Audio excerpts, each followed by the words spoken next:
Well, here we go again. Consider this a consumer protection advice video from the Sean Teschner Show. Recently, we lost our father in February. He passed away at almost age 90.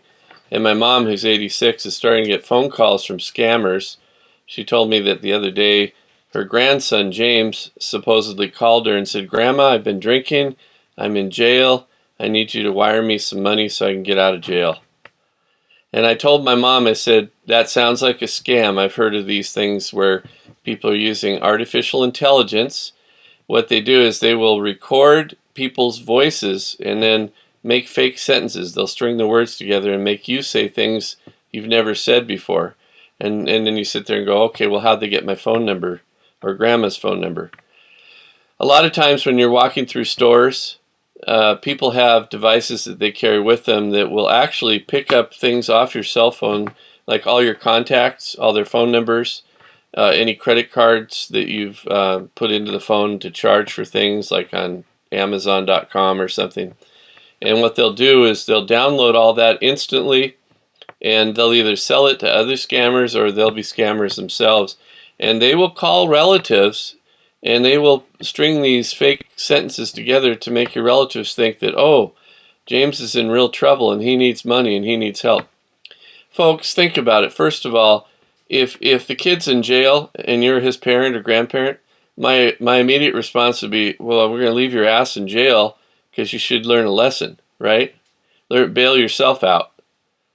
I know that sounds kind of harsh, but what these scammers are doing is a social engineering tactic to work on people's emotions, and it's working so far.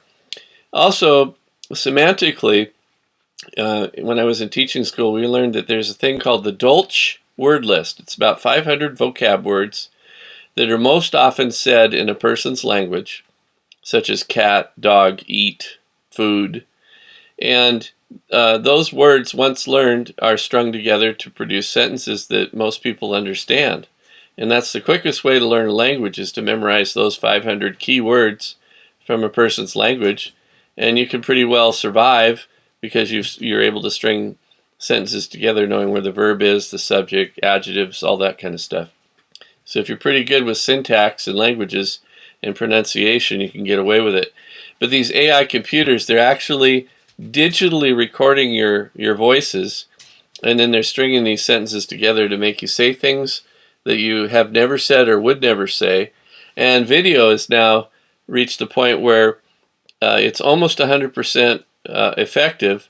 But if you really look at the lips, or you listen to some words as they're pronounced in English, they don't make sense semantically. I heard one yesterday, protagonist, and the computer said protagonist. They didn't say protagonist. And so until they get that corrected, it's going to be a mistake that a person can pick up on easily from a person's native language. You got to be extremely careful. These are called deep fakes, and they've been developed by governments for spying and doing other espionage. Well, now it's in the mainstream, and a lot of these scammers have figured out how to create these programs, and you pay a certain dollar amount, and if you've stolen someone's identity and want to sell it on the dark internet, you can do that and make them say things or frame them for criminal stuff they haven't even done. It's pretty serious, folks. Never trust evidence. Evidence should always be tested scientifically, forensically tested. That includes photos, that includes voice prints of people's voices. Look for DNA, etc. Be extremely careful now about these scams with the elderly. My mom keeps getting phone calls every day. I've told her, write down their information, tell them your son's handling it, and he'll get back to you.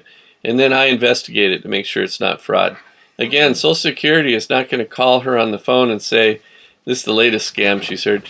Well, we're coming for a home visit and we need to know what checks you've written for April.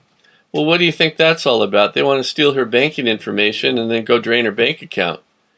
And my mom was believing every inch of it. And I said, no, it's a scam. Don't trust all these people. Anybody who calls you on the phone, just do not trust them, okay? I'm going to find out more about this and do a deeper investigation, and I'll get back to you. Peace.